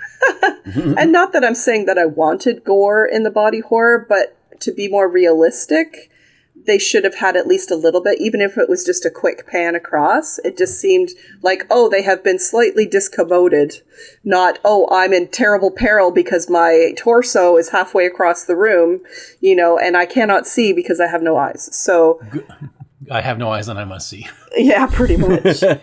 You want good gore in a ship movie? Ghost Ship. At least the opening scene. Then you can, like, with the wire? Jesus. Then you can watch, like, Babylon 5 or something after you see like the introduction of Ghost Ship. But the introduction to that is fucking great. Like you want gore from like the cast and crew of a ship getting fucked up. Oh yeah. That delivered. It did. It absolutely did. It was one of the reasons I wanted to watch it, but I was actually too scared at the time it came out to watch it. Like, if this is an idea of what this whole movie's like, I'm going to have to nope out of that. Except it isn't. Oh, yeah, well, I knew that. Here's the great thing, and then, then there's the rest. Everything is like, whew. You know what? Ghost Ship pretty much turns into this. Yeah. Good way of putting it. Yeah, it's comparable, yeah. So here's another question. Finn's boat, he's the boat. When do lifeboats explode or speedboats explode with such incredible intensity? Like, were they storing like acetylene on that thing or something? Because that was too much with the boom. Way they too got much. some consultation by Michael Bay on this. He's like, no kidding. Consulted on the script on here. He's like, the motors something needs to blow up. Okay, yeah. The jet ski. Why is it blowing up? Because it's only gasoline inside the motor and not nitroglycerin? Yeah, apparently. You know, like, what the hell? It's so like, your point? Like all the lifeboats were made. All the lifeboats were made by Pinto. Fucking made by Acme for that. Oh God, yeah, that's a good way of putting it. So here's another question for you, and maybe this should be a what the fuck, but it just sort of like a bad as well. The whole point is that the terrorist group, quote unquote, has hired Finn's boat to locate a thing that they won't talk about. Obviously, it's the ship. So here's a question. If the ship is going on a course that can be tracked, you can follow it from, because again, they don't have line of sight with the thing. They're going off of radar, ping, ping, ping, right? Or not even radar. They just told them, like, go in this direction and eventually you'll get to where we need to go. The ship is now dead in the water because Canton has stopped it dead in the water. It's no longer going to its original course, or it's no longer getting to its destination. So I guess I was just trying to figure out, like, I figured out later, like, how the fuck did they find the ship? Sure, a ship is pretty big, but the ocean is bigger. And I feel like everything just happened all too conveniently, very Hollywood-esque for them to find exactly the ship. Yeah, he would need to be relying on that radar of his.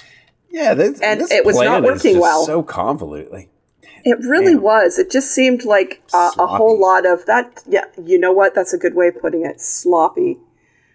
Yeah. Another thing that bothered me is when they were doing the underwater swimming, because they had to get to the other side of the boat, like they had to get to the bow or something like that, and they had to go underwater. I'm pretty sure that there would not have been lights. So it was very well lit for them to be, swimming through, and both Mike and I mentioned that. So that you can see without goggles. You could see without goggles. It was perfectly clear for us to follow them through. So obviously it's Hollywood lighting. And it just sort of, when you think about it afterwards, sure, there would have been lights in the hallways before they were filled with water. But I'm reasonably sure that they would have burnt out or exploded because they were not supposed to be in contact with seawater. That was an internal light. So just a little thing. It's like, oh, look, it's magical lights. And they're green for some reason. Yes, and they're all green. And these people are fine just swimming in gray water, which could be, bad ocean water, also polluted with alien detritus and just, shit and gore from all the people that have been mulched and left all over the place. Mm-hmm. Absolutely. One of the other things I mentioned was I called it big brain energy. Remember when Finn is in the casino part? They're all in the casino part, and he gets essentially attacked by the tentacle and lifted up to look at, oh, look, it's the actual big, gigantic creature. We finally get to see it. Yeah, it's like, how could you not see that fucking tentacle coming at you? The thing is huge. It's gigantic. To come at you, facing you. Exactly. It's like, come on now. So the last thing I'm going to mention is explosions. Again, it's the Michael Bay effect. Over and over again, I'm like, that's not how elevators work. You can't take your fucking Sea-Doo and shoot the shit out of an elevator and just bing, naturally opens. And he did that twice or three times or something. And they just naturally opens. That's not how that works at all. Bullets are just fast fingers. Bullets are just super fast fingers. And then the whole cruise ship exploding at the end, that's not how that works. Honestly, they would have had C4 in every room, on every floor, for it all to explode at exactly the same time, with the same, honestly, the same time with the same intensity. They blew up a cruise ship, or they blew up a model to make it look like a cruise ship. But seriously, that would have taken fucking tons of C4. Never mind a couple of warheads. Sure, they had a power punch to them, but they were in the base. They were at the water line. There's no way the upper floors are going to explode. It's not just one explosion. It's a chain of explosions. So exactly, and they went from the top to the bottom. This ship had to be lined. The walls had to be insulated with emergency fudge. From the previous movie. I remember. The forbidden fudge. Thank you for bringing that back. Oh my god. The Last Shark. What a fucking terrible movie. Watch The Last Shark at your peril. More like The Last Shart. Yes, it was definitely all the shart. So there are just so many things that made it go from a great down to a good down to a passable movie. And I felt had they just sort of reined in their, I don't know, psychopathic, cocaine-fueled, situation in the reading room, maybe we could just calm down the script a little bit, make it a little more believable. We have a giant octopus, tentacular octopus, that apparently has eyes in its fucking tentacles because it knows exactly where you are at all times. And maybe just make it a titch more believable, or at least less unbelievable. So those are my bads. They are many. I'm sure I've left plenty for Mike. This had me do the ratings version of the douchiest thing you can do in a restaurant, and right? And tell the waiter here's your massive tip. Anytime you disappoint me, I'm going to take $1 off. Oh God, yeah, that is douchey. That it's by the time we hit about 20 minutes in, I was at the point where, you know what? Here's a sizable 4-star rating. Every time you disappoint me, I'm going to take off half a star. And I just ended up robbing that tip jar. I just ended up robbing the tip tray. You owe constantly. Me now. Right. It got to... You're yelling at the chefs in the kitchen and shit. Jesus.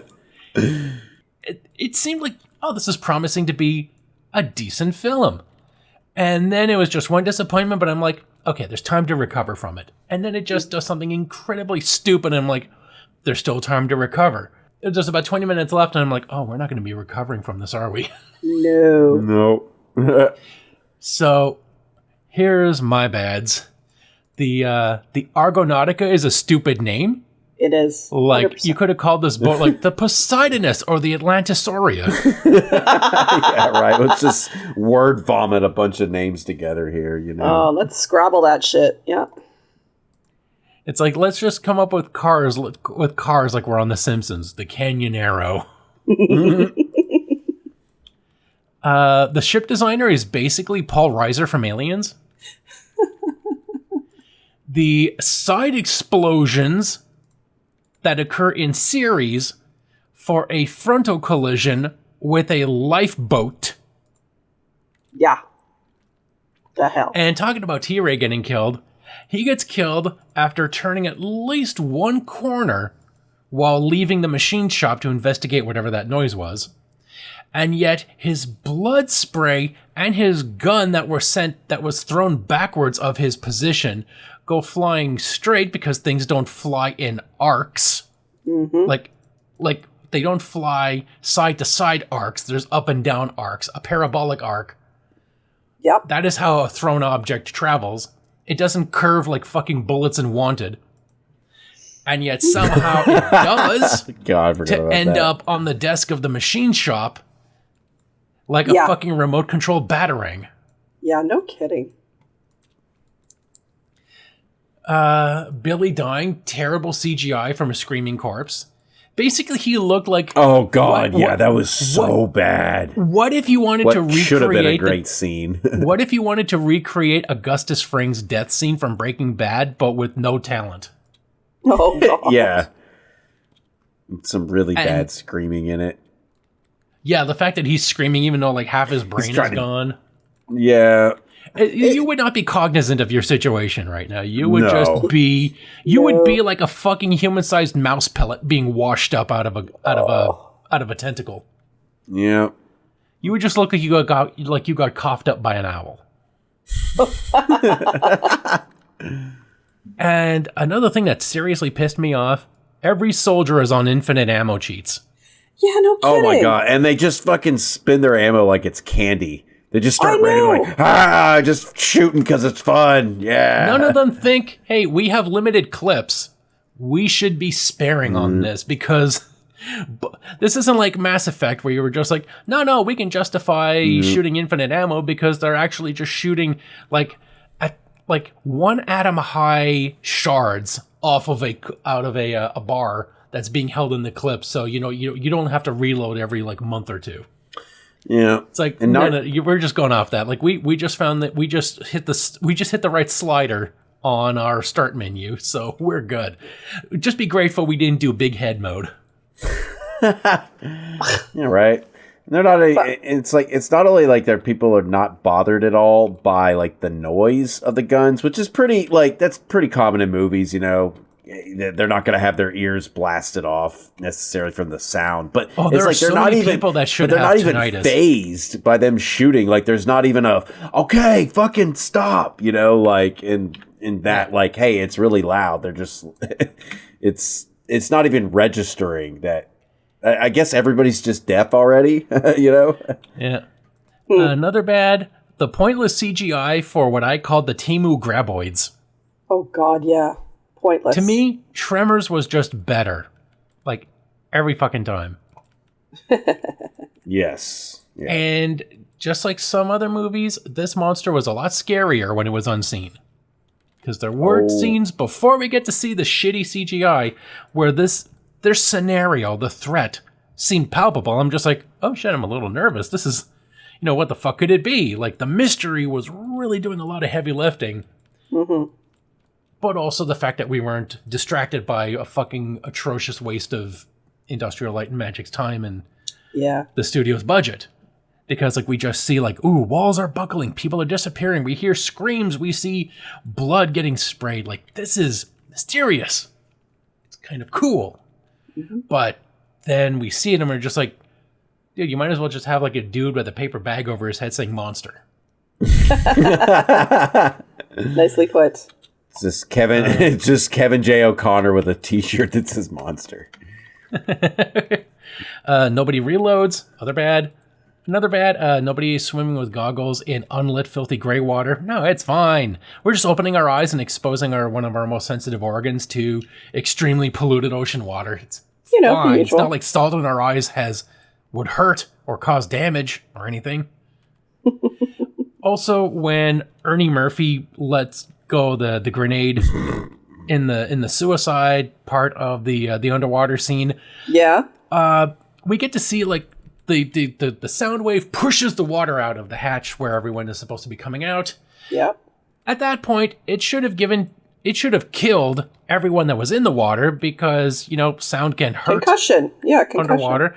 It should have concussed them to the point where they just get knocked out because, have you ever seen how a mantis shrimp works?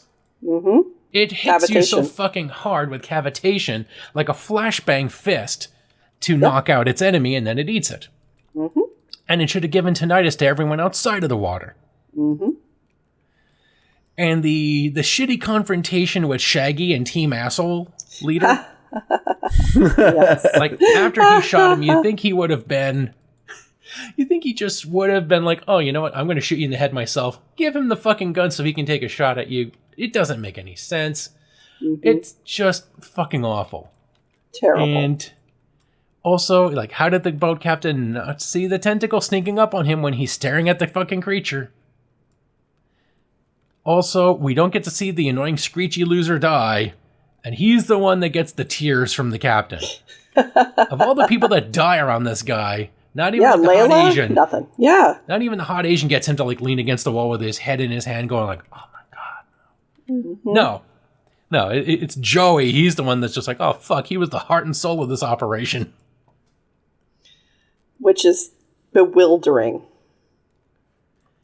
And when the little suicide run on the autopilot works, and the shitty billionaire is on there finding out that autopilot means it's like this isn't like cruise control. You can't just like hit the brakes and stop it. You have to. I don't know what you have to do to disengage autopilot, but neither does he. And the bad part for me is the computer is still running a card game. Yeah, that was bizarre. Of all of the things that could be pulling power, probably not that one. Right. Yeah. And the loot drop boss death.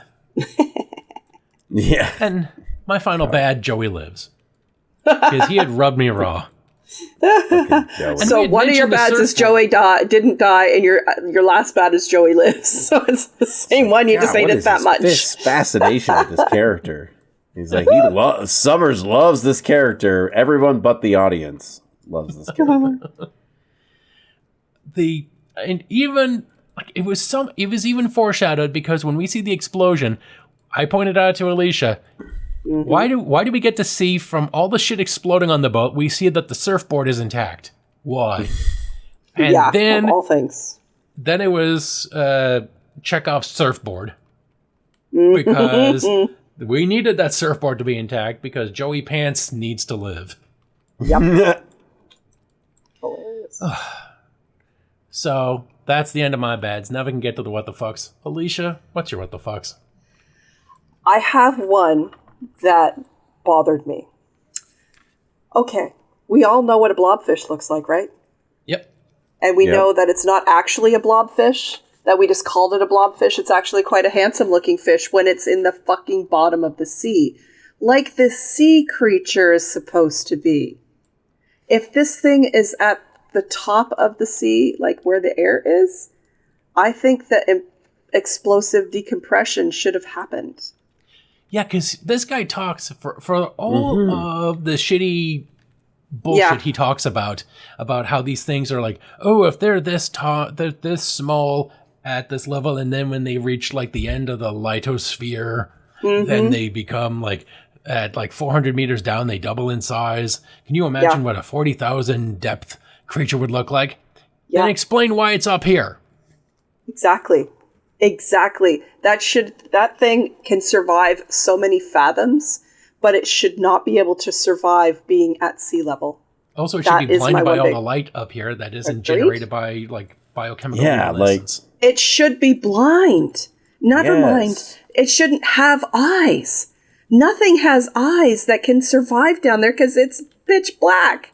So it should never been able to see a damn thing with that eye. They shouldn't have had eyes. You know, and maybe I can let go of one of my bads saying, like, how the hell do the tentacles have eyes? Well, maybe it's because the graboids, as you call them, like, just sense movement because it shouldn't have eyes because it's from the bottom of the sea. But there is no excuse for why the main bulbous octopod head had eyes. So that's my biggest what the fuck. It should have imploded on its own. They made a point about how it's governed by sound by hearing the guy, like, drag the gun across the floor. And then it turns around. So that tells you, like, somehow it hears really good, which I guess, in that again, exactly. How much sound carries at 40 fathoms deep? Like, I don't know. And so anyway, that's... the head need eyes? 2 eyes. Exactly. That's my biggest what the fuck. I wanted to save it for that because it just... Thinking about it did not make any sense. It should have exploded under its own weight. All right, John, what's your what the fucks? Ooh, well, for one... The bullets not doing any damage to steel grates. Whenever, like, right after the captain, like, gets pulled under by the leech monsters. They, like, start just spraying away at the little hole that he got pulled through. And you don't see any effect on the grates. They're not, like, twisted up or it's just, like, I don't know, the hole isn't, like, bigger. Or it just had no noticeable effect from that. And you don't see chunks of the captain that didn't quite make it through the grate because it wasn't exactly like he's a perfectly conical, smooth thing. Everybody that got pulled in, like the lady in the bathroom and stuff, in the toilet, like there should have been body parts that didn't quite make it because they were canted at an angle and they just broke off from the sheer force. Yeah. So the tentacle would just break through and pass between the 2 snapped bones rather than being like, no, we want to collect all the bones because it doesn't want the bones. Yeah, but going to John's point of his what the fuck, like we saw those mega fucking casings on those bullets. That thing should have absolutely destroyed there was it. No noticeable, like any after effect. Yeah. They just become after effect sparks. Pretty much. Yeah. The other thing I wrote down as a what the fuck was just the bubble gum to obscure the security camera. Why does it look like a fleshlight? Yeah. Just I guess just the absurdity of it all. It's like, really, is it that easy to do? Like, is that all I need to do? Like, just jam gum in the locks, just jam gum on the security camera. Sometimes old tricks are the best tricks, as they say. But yeah, that's all I had in my what the fuck category. So my what the fucks. Yeah. When we see Trillion's mugshot, we get to see like what seems to be jail division on her little chalkboard that she holds up. Mm-hmm. It's actually said jail division. Yeah, it did. Yeah. The Pinto lifeboats. The quote mystifying blood spray pattern. Oh my god! Like Dexter Morgan wouldn't be making any sense of this. No. And also, when we get to see the cargo hold / regurgitorium, full of all the human pellets, we get to hear screams of the dead. Like, oh, is this like, did they also spit out the souls, like the ghosts, when they were done with the bones? Like, why the fuck are we hearing screams? I would expect the screams to be coming from, like, living humans that are still herded in the cages. Yeah. And they're just, like, being held off for things to occasionally pick off when they're hungry. Of course, that would also be stupid, because that would require that this thing knows how to store food rather than just grab whatever it can when it's, ambushing.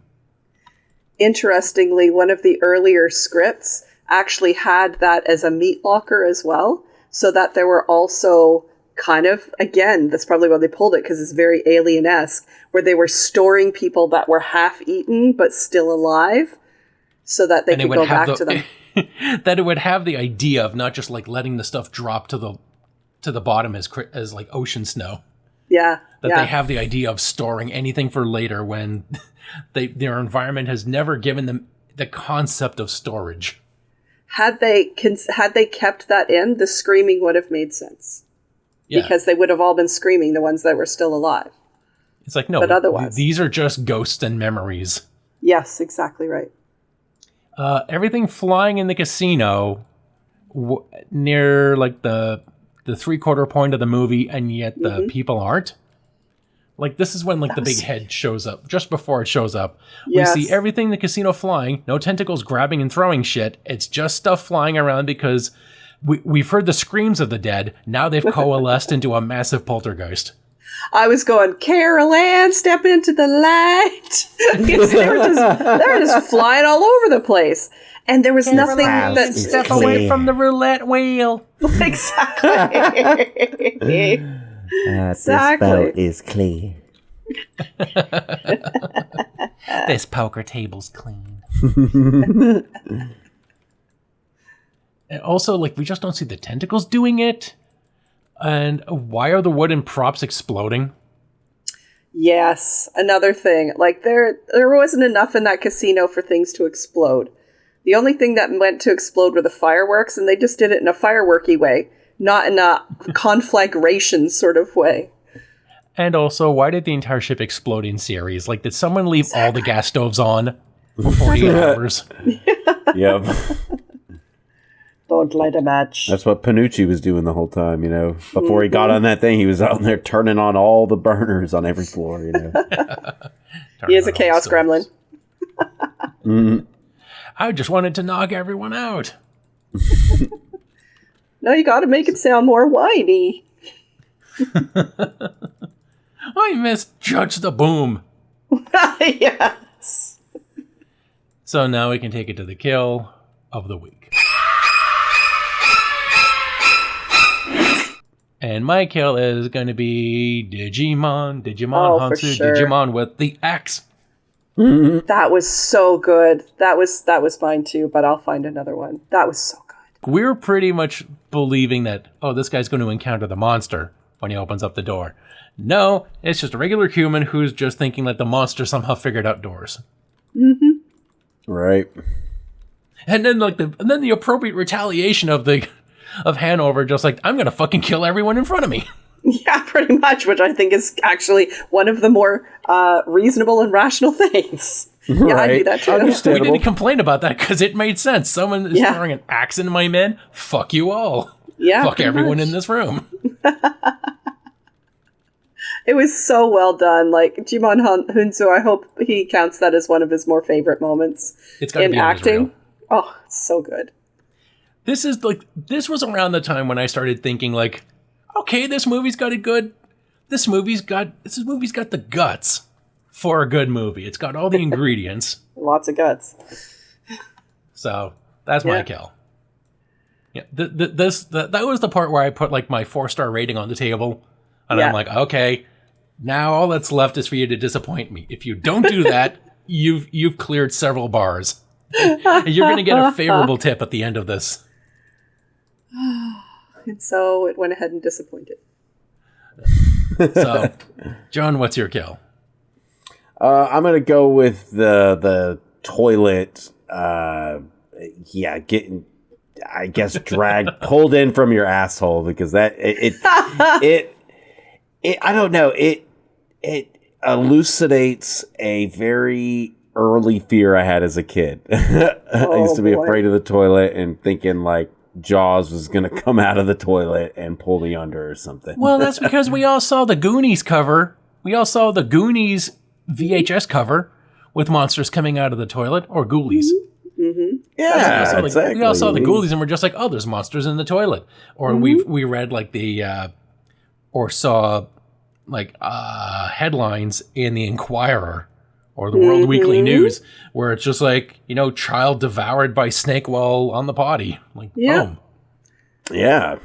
I mean... And again, that's one of the things that was listed with the audience, like early participation. They all reported that they had deep unease about using the toilet if they'd seen it like when they were younger, like in the teenage years and so on. So I thought that was kind of cool. It's like, that's something that sticks with you. Yeah, right? And in Australia, it's just sensible to always check the toilet because you don't know what creature... Yeah. You don't know what random creature is coming out of your toilet, but 9 times out of 10, you can guarantee it is venomous. Yes. Absolutely. It's either poisonous or venomous, or both, because, why not? Because Australia is the place where God offloads his nightmares. Pretty much. So you don't mess with Australians. They've seen shit. Yeah, very true. Like, they sent the world's worst prisoners there. It's like a shitty... It's like Alien 3 with the prisoners facing the monsters, but in this case, they reach like an uneasy detente rather than like one section getting wiped out. Yes. Well put. It's like they just managed to outbreed the danger put forth by all these terrible creatures. And what was left were battle-hardened people who would stick their thumbs up your butthole just to find out what your gender is. Oh my god. Concerning. Oh god. So, Alicia, what's your kill? Well, you took my two favorites, so I'm going to go with what was my most satisfying kill, and that is Canton. Thinks that he has just landed in the cream, broke the fuck out of his leg to get there, but he thought, I'm going to survive this. I'm going to escape, and everybody else is going to die, because of my... Like, he caused this whole thing to happen. I'm and going then to for get a him platinum cane for my bum leg with all the money I'm going to get from the insurance. Pretty much. And to see him come to that realization in the last few seconds of his life that he is comprehensively fucked. I did appreciate it. It not, like, it was telegraphed. We knew that was going to happen. But it was very well played by Anthony Heald, and I love the fact that he died spectacularly. And good for him. Agonizingly quick. I mean, not quick. No. He had plenty of time to sit with his shattering pain. Yeah, and realize that he did not make the right choice. He chose poorly. You chose poorly. He chose wrong. Poorly. Yeah, so that's mine. Yeah, it's a good kill. So, my rating, I'm going to give this... you know what? For all the good things, like all the favorable things that happened, I'll push out of my pessimism. At least considering what else got a 2 in the previous shitty movies. And this was better than that, at least for the fact that it wasn't boring. I'm going to give it 3 exploding lifeboats out of 5. There could have been so much better done with the idea. The premise of a heist gone horribly wrong due to monster interference has been done better because it's got promise. Yeah. The CGI was atrocious, and there was so much nonsense between like how people just didn't act like humans. Yeah, that's true. They didn't do what normal humans would. Also, boom boom physics was weird. Yeah, that's true. True. So, Alicia, what's your rating? Well, I think for the same reason, we've seen some real schlock, and this had a lot of opportunity to be better, but it also could have been so much worse. So I'm also going to give it a 3 meat lockers out of 5. I think there are choices not made that would have made it better, and there were choices made that, had they not made them, would have also made it better. But it was a rollicking good yarn. There were a lot of groans from me, but again, at least I wasn't bored. So that's my rating. All right, John. I think I'm with the group consensus on this. I'm going to give it 3 annoying comic reliefs out of 5. You guys know, if you know, you know. You know. About. Oh, yeah. Yeah, I don't know. I mean, like, I think while we did get a star-studded cast and there's some interesting chemistry going on here, with this being a creature feature, the defining feature of it is the weakest part. The CGI is terrible. Every time that the monster shows up on screen, it's just laughable. And it's hard to take serious. But yeah, I would agree that compared to some other ones we've watched, because we have a director who's competent, like he knows how to make a movie, and there is definitely some skill in some of the cinematography, even though the CGIs don't look good, but I think in ways the camera is used is competent. The movie is elevated from being piss poor to mediocre. So at least it's watchable, but not rewatchable. It's a good way to put it. Well put. Yeah. Yep. I'd watch The Mummy again, but never this. Yeah. I'd watch Van Helsing again, but never this. Yes. This was definitely his miss, but you can see where he's starting to evolve his style. I think this was, to his credit, I think this was the movie just before he's about to turn a corner, because he gets a couple good, he gets the Mummy a year later. And I think he has more of the budget he wanted to work with that. I think the biggest thing is this, it's already had a really wonky script going into it, but it also seems like they lost a lot of money on their budget. So, and it clearly shows. So. All right. So that's it for this episode, but it's not it for this theme month. We have one more episode, and we just wonder if we continue to pursue the depth of terrible water-based horror movies. What else can we encounter? We've already encountered an octolus or whatever the fuck this thing is. Mm-hmm. Considering how many tentacles they blew up, this thing, I think they definitely blew up more than 8 tentacles. So this thing should have been fucking just ahead, screaming like, "You already dismembered me. Just put me out of my misery, please." It was a Google Plus. So many. Yeah. Never mind Octo. Google Plus. It's just constantly regrowing them because it's also got a Hydra. Reptilian. It's a Hydra. Cut off one tentacle and 2 more take its place. So we'll see what else is waiting in the depths of terrible aquatic cinema. So until next time, I'm Mike. And I'm John. And I'm Alicia. And thank you for joining us for Gone Fishing on The Graveyard Shift. The Graveyard Shift is a Strange Biscuits production. Visit our landing page at graveyardshiftpod.captivate.fm and be sure to share us with anyone you know that likes horror movie discussions with a comedic twist. It couldn't be easier to join our inclusive communities, to share your love of horror movies, TV shows, or books, or video games, or anything scary, as well as make suggestions for future movie reviews, theme months, and what you would like to see on our Twitch channel and YouTube. Join our Discord with the link in the show notes. You can find us at Facebook, Twitch, Blue Sky, and Patreon at Graveyard Shift Pod, and on Instagram Threads at The Graveyard Shift Pod. And be sure to check out our merch store link in the show notes so you can get our logo on your shirts, coffee cups, mobile devices, tote bags, coasters, and bath mats, and let everyone know you have great taste in podcasts. Thank you for listening, and as always, stay safe and stay spooky. Ha